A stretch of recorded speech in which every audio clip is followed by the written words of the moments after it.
aos nossos irmãos e que a graça e a misericórdia de Deus esteja conosco. E antes de começarmos, vamos fazer uma oração para pedir o entendimento ao Espírito Santo. Amém? Oremos. Glorioso Deus, amado e eterno Pai, louvado e exaltado seja o Teu nome, Senhor. Tua palavra, meu Deus, será lida neste momento. Te pedimos que a Tua graça e a Tua misericórdia esteja conosco. Que Teu Divino Espírito Santo limpe a nossa mente e o nosso coração, para que possamos compreender a mensagem que o Senhor tem para cada um de nós nessa noite. Nesse momento, Senhor, me use como vaso em Tuas mãos, para que a mensagem esteja vindo diretamente do Teu santo trono e ela sirva para a edificação das nossas vidas, Senhor, entendimento, compreensão, e para que possamos também multiplicá-la com aqueles que nós amamos. Permanece conosco, hoje e sempre, em nome de Jesus. Amém. Hoje eu vou trazer para vocês uma mensagem que está na nossa lição de jovens desse trimestre. Uma mensagem que, para mim, a lição da última vez, eu acho que eu vim aqui, eu também trouxe uma mensagem da lição. A nossa lição da Escola Sabatina, que lemos semanalmente, é um sermão para as nossas vidas. Todos os dias a gente aprende algo novo. Então não tem como não aprender do Senhor e das verdades que Deus tem para nos ensinar através dos nossos estudos. Para aqueles que não têm, se vocês desejarem também ter a lição em PDF, nós temos disponibilizado, né? Tudo isso. Eu tenho de jovem, ele tem de adulto, provavelmente, e a gente pode estar enviando no WhatsApp de vocês, para que vocês possam estar fazendo esse estudo diário, possa estar tendo o privilégio de aprender um pouco mais da palavra do Senhor diariamente. Vamos ler 1 Reis, no capítulo 19. 1 Reis 19. E será do verso 1 até o verso 9.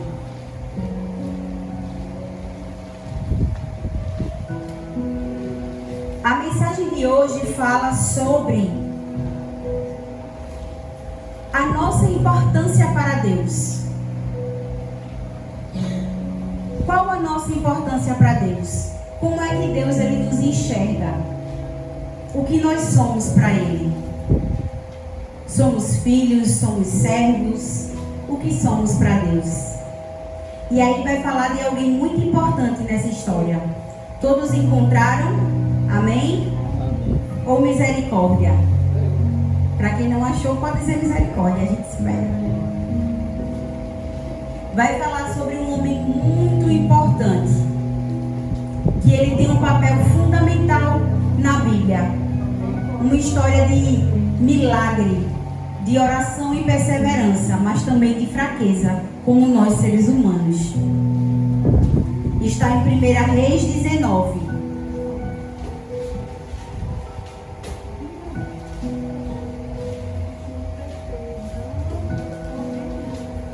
1 Reis fica difícil de encontrar, né? Mas está ali. Depois de 2 Samuel. Depois de Samuel. Tem 1 Samuel, 2 Samuel e tem 1 Reis. As histórias dos nossos profetas. Amém? Tem mais Bíblia aqui, viu? Se tiver alguém que estiver faltando Bíblia, tem Bíblia aqui. Vamos ler a palavra do Senhor e fala sobre a fuga de Elias para Horebe. Diz assim: ora, na minha versão, ora, Acabe contou a Jezabel tudo que Elias tinha feito e como havia matado todos aqueles profetas à espada. Por isso, Jezabel mandou um mensageiro a Elias para dizer-lhes que os deuses me castiguem com todo o rigor, se amanhã nesta hora eu não fizer com a sua vida o que você fez com a deles. Elias teve medo e fugiu para salvar a vida. Em Beceba de Judá, ele deixou o seu servo e entrou no deserto. dia, chegou a um pé de giesta, sentou-se debaixo dele e orou, pedindo a morte. Já tive bastante, Senhor. Tira a minha vida. Não sou melhor do que os meus antepassados. Depois se deitou debaixo da árvore e dormiu. De repente, um anjo tocou nele e disse: levante-se e coma. Elias olhou ao seu redor e ali, junto à cabeça, havia um pão assado sobre brasas quentes e um jarro de água. Ele comeu, bebeu e deitou-se de novo. O anjo do Senhor voltou, tocou nele e disse: levante-se e coma, pois a sua viagem será muito longa. Então ele se levantou, comeu e bebeu. Fortalecido com aquela comida, viajou 40 dias e 40 noites, até chegar a Horebe, o monte de Deus. Ali entrou numa caverna e passou a noite. Para quem não conhece a história de Elias, Elias é um profeta que fez algo extraordinário na Bíblia. Veja, esse relato da história conta que ele teve medo de uma mulher chamada Jezabel, que jurou matá-lo, e naquele momento ele ficou amedrontado e ele fugiu. Elias fugiu com medo dessa mulher. Elias, um profeta do Senhor, que há pouco tempo atrás, sabe o que esse homem tinha feito? Ele tinha decretado que não choveria. E parou de chover. Elias também tinha depois orado ao Senhor para que o Senhor mandasse fogo dos céus. E diante vários e vários ali profetas de Baal, todos eles orando, pedindo para que algo acontecesse, fogo consumisse, que Baal consumisse aquele sacrifício. Vários profetas, nenhum conseguiu, mas Elias ele conseguiu. Só de orar ao Deus verdadeiro, o Senhor fez com que aquela comida fosse consumida. Aquela água, né? Tudo aquilo, a água que estava ao redor, tudo aquilo fosse consumido. E aquele profeta, ele conseguiu mostrar àquele povo o poder de Deus. Veja, já imaginou eu chegar aqui e eu dizer assim: meu Deus, está chovendo, mas esse povo é um povo pecador, o povo desse bairro, Senhor, ele tem muito pecado, não está te honrando, não está te adorando. Então, que esse povo aqui, ele passe por uma seca, que não chova por 3 anos. E foi o que aconteceu. Já imaginou Deus olhar para uma pessoa dessa e pensar assim: só porque o meu filho, ele está decretando que esse povo aí não é merecedor da chuva, eu vou fazer com que essa chuva cesse? Já imaginou o nível de comunhão que existia entre Elias e o Senhor? Já imaginou para Deus olhar e atender um pedido desse? Porque não era um pedido comum, foi um pedido extraordinário. Elias foi um homem tão grandioso na Bíblia que ele é visto, ele é tão grande quanto Moisés. Quantos feitos que Moisés conseguiu fazer, que Deus fez através da vida de Moisés. E esse homem que tinha essa comunhão tão grande com Deus, teve um momento de medo por causa da ameaça de uma mulher.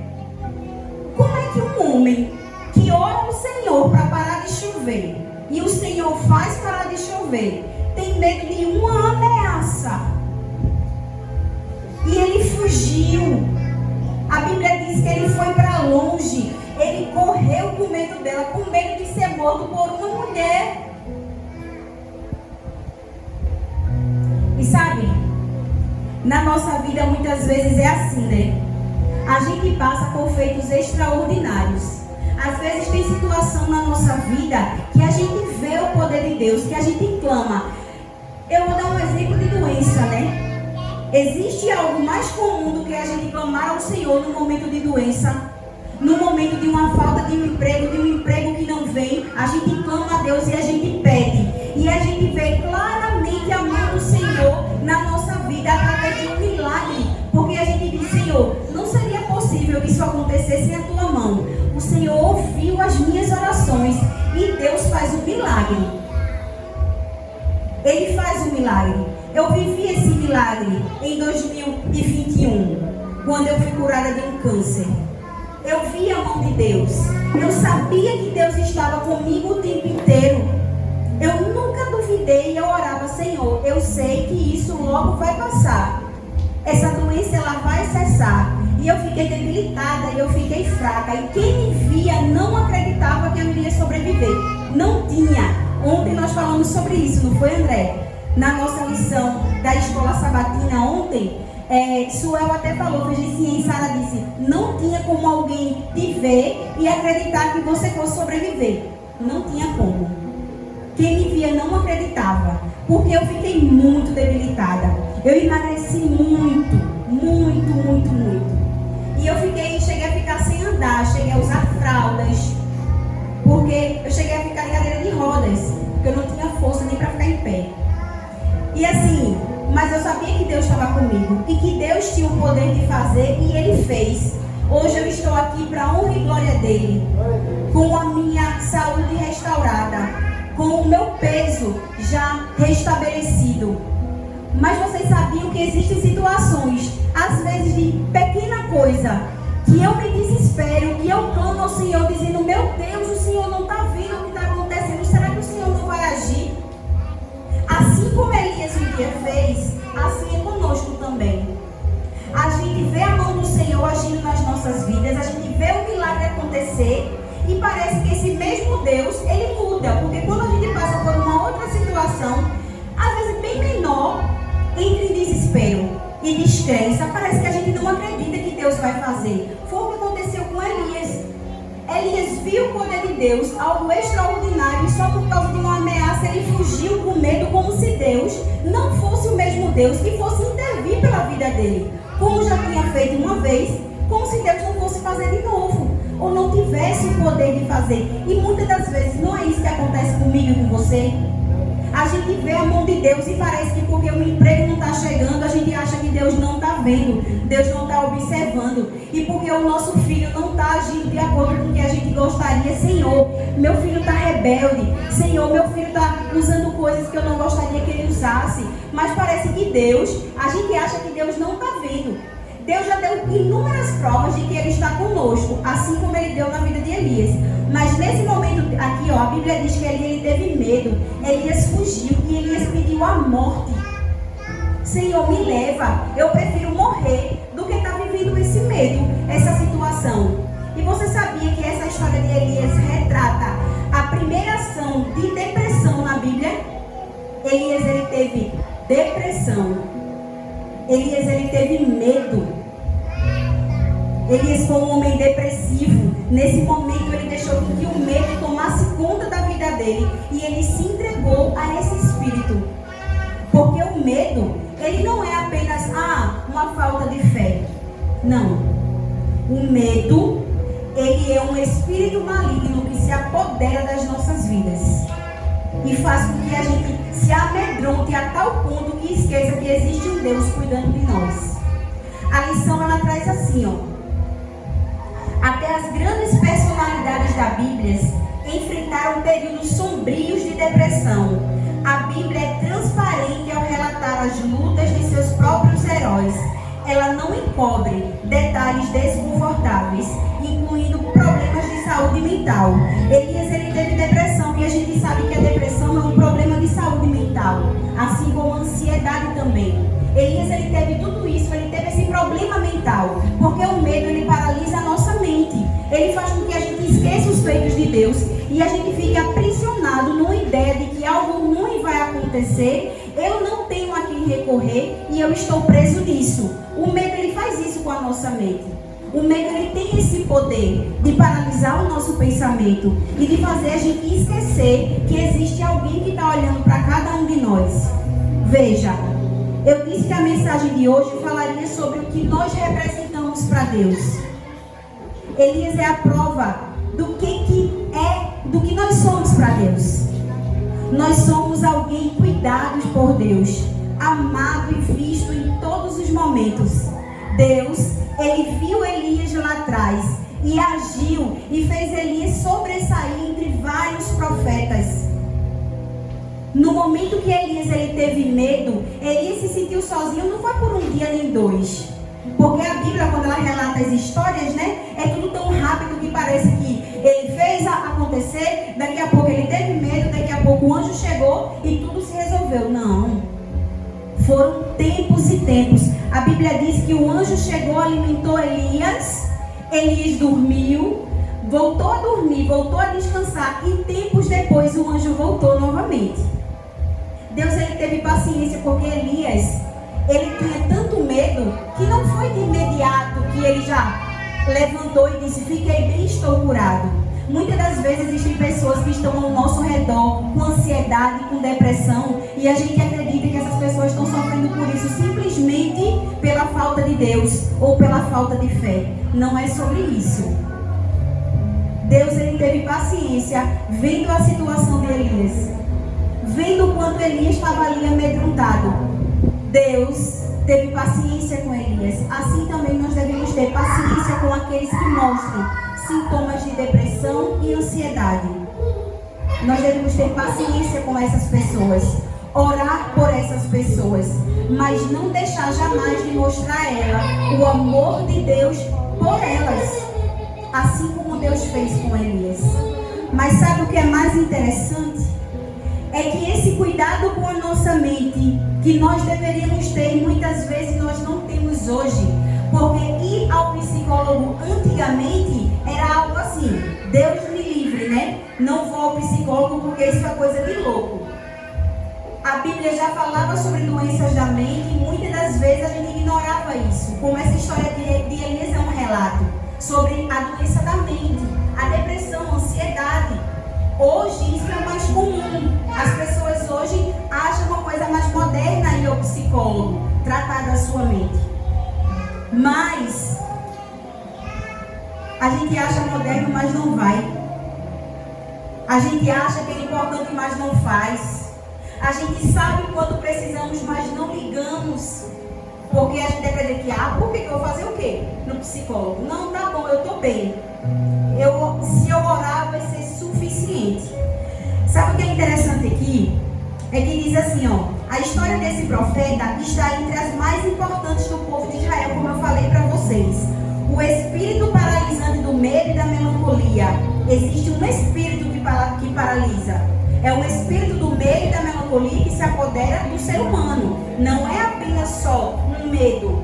Não é um medo comum, é uma falta de fé. Porque se fosse falta de fé, não atingiria um profeta como Elias. Então não é falta de fé. É simplesmente a fragilidade do nosso corpo. E sabe o que é interessante aqui? Que fala justamente sobre isso. Quando o anjo ele foi ao encontro de Elias, o que foi que ele fez? Lembre-se de que o processo de restauração mental de Elias começou com a alimentação, repouso físico. Veja, quando o anjo ele foi ao encontro de Elias, ele percebeu que Elias estava com fome e que Elias não tinha descansado. Porque uma pessoa, quando está com muito problema, quando a gente começa a pensar numa dificuldade, numa situação, em um problema, a gente consegue descansar a mente? Consegue não. Aquele problema fica martelando, né? É dia, é noite, a gente não dorme, mas não dorme direito porque a gente acorda e fica pensando, Senhor, Senhor, e nada. A gente consegue descansar? Não. Às vezes, muito mal se alimentar a gente consegue, devido ao problema que está atormentando a nossa mente.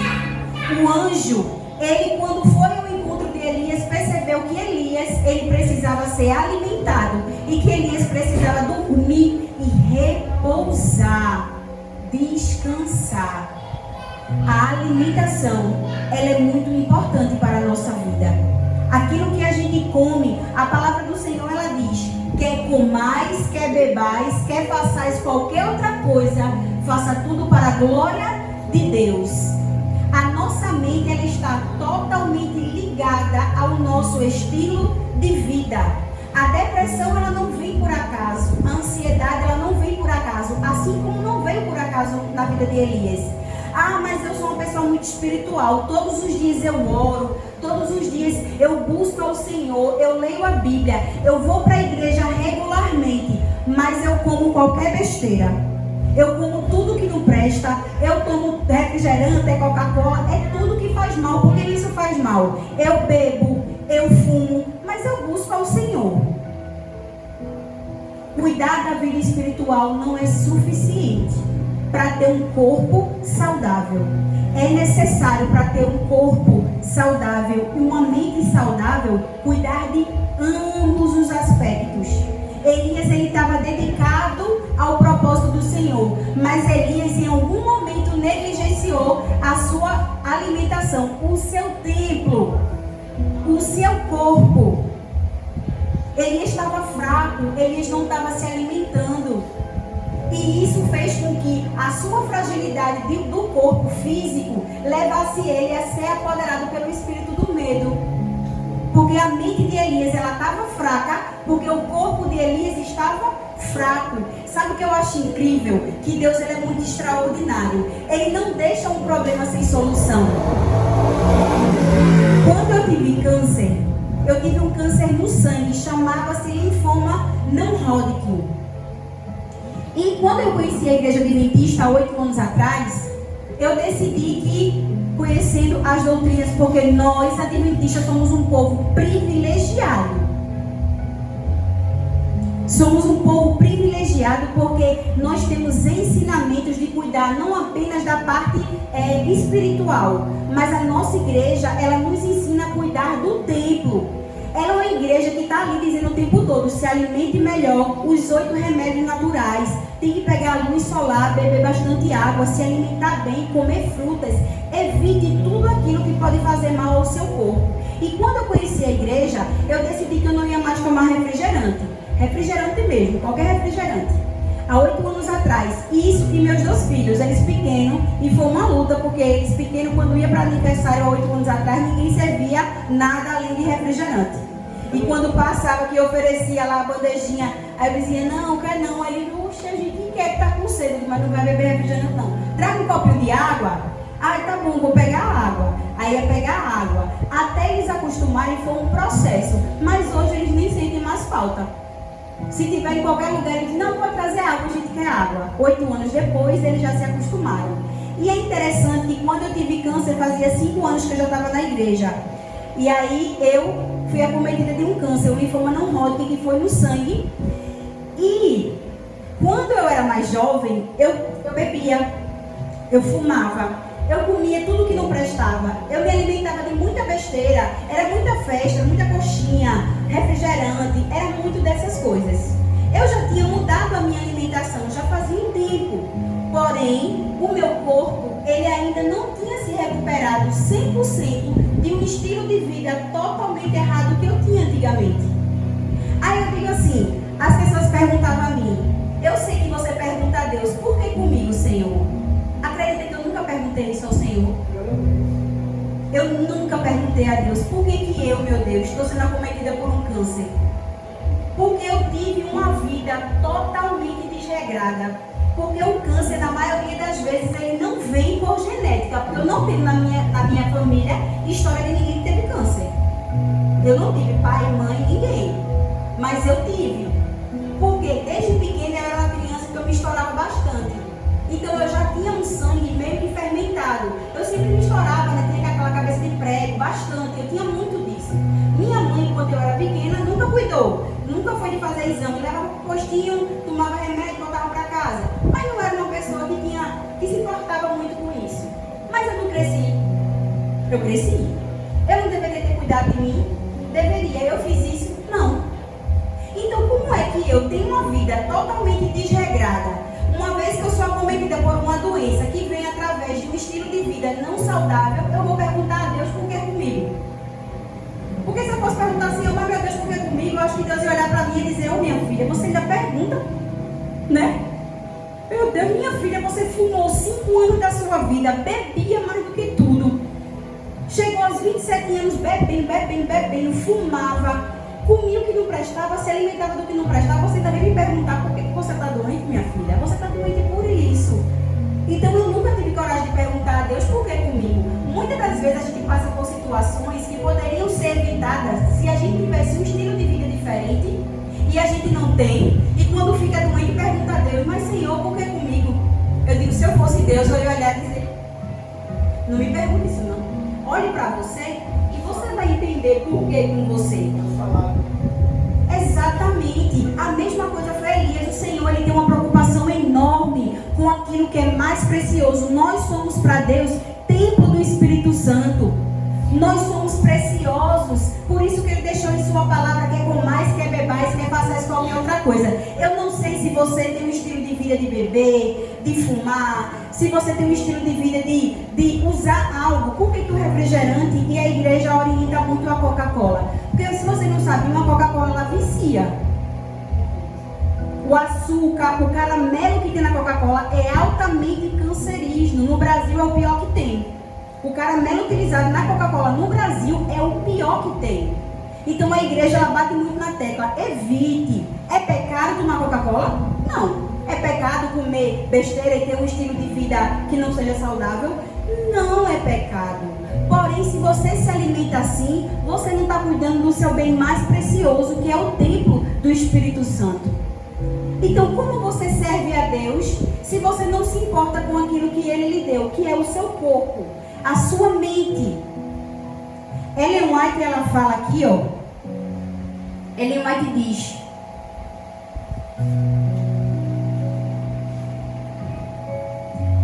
mente, caráter e personalidade. Ellen White diz assim: o cérebro é o órgão e instrumento da mente e controla o corpo todo. Para as outras partes do organismo serem sadias, o cérebro precisa estar sadio. E para o cérebro ser sadio, o sangue tem que ser puro. Se mediante corretos hábitos de comer e beber, o sangue for conservado puro, o cérebro será nutrido devidamente. Veja que interessante. Se eu cuido da minha alimentação, o meu sangue, o meu corpo, e eu me vi nessa passagem, porque exatamente o meu câncer ele foi no sangue. Ele beirou uma leucemia. Não chegou a ser uma leucemia, mas foi um câncer no sangue, nos meus glóbulos. Então veja só, se eu cuidasse da minha alimentação, provavelmente eu não teria sido acometida por ele. Mas como eu nunca cuidei, eu nunca me importei, depois que eu vim ter um hábito melhor, depois que eu conheci a igreja, conheci os hábitos mais saudáveis, que eu mudei mais o meu estilo de vida.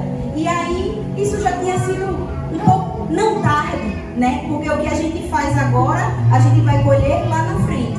Mas também o meu histórico de vida do passado me trouxe até aqui. Me trouxe até aquela situação de ficar doente daquela maneira. Então a mensagem do Senhor é dizer: cuide do que o Senhor lhe deu, que é o templo do Espírito Santo. Veja o que você come, o que você bebe, como se alimenta. Se você faz uma caminhada, se você pega uma luz solar, cuide do seu corpo, porque o seu corpo é templo do Espírito Santo. Cuide da sua alimentação para você não ser uma pessoa depressiva amanhã nem ansiosa. Ellen White fala aqui que o nosso sangue, ele vai diretamente para onde? Para o cérebro. Se a gente se alimenta de coisas ruins, o nosso sangue é contaminado, automaticamente o nosso cérebro também. E nós ficaremos vulneráveis a doenças da mente, como ansiedade, como depressão ou qualquer outro transtorno. Se nós não cuidarmos da nossa saúde hoje, nós teremos consequências gravíssimas amanhã. E não é só física, mas é também mental. Quando nós estamos bem psicologicamente, a nossa vida é outra. Quando temos uma mente saudável, quando temos uma comunhão, a fé no Senhor, cuidamos do nosso templo, a nossa vida ela é outra. Não significa que a gente não vai ter problemas, porque a Bíblia diz o quê? No mundo tereis aflições, mas tem de bom ânimo, eu venci o mundo. A certeza de que os problemas vão chegar, mas nós teremos a paz que excede todo entendimento para suportar todas as adversidades da vida. Eu digo que o meu maior milagre não foi a minha cura. O maior milagre foi o meu processo.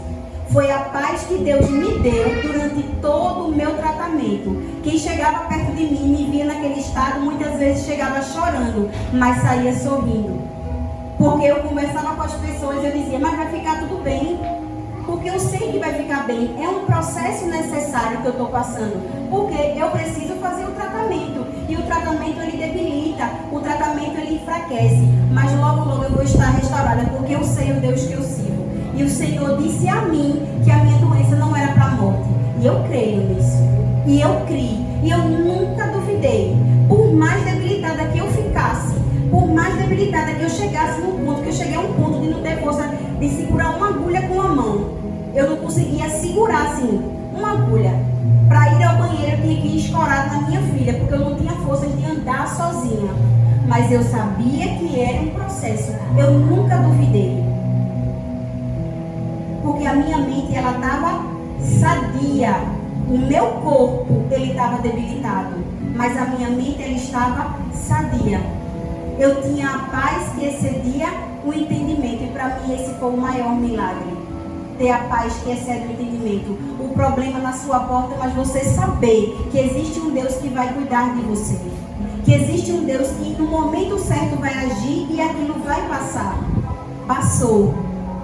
E eu tenho certeza que não importa o que você esteja enfrentando ou alguém que você ama, no momento certo Deus vai agir e aquilo vai passar conforme a vontade dele. Porque só ele sabe o que é melhor para nós. Eu repito, quando eu estive à beira da morte, assim como Elias, ele pediu a morte no momento de desespero, eu descobri que eu não tinha medo de morrer.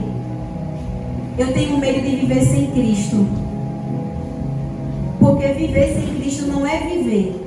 É apenas sobreviver nessa terra. É passar por ela enfrentando várias lutas e não encontrar sentido.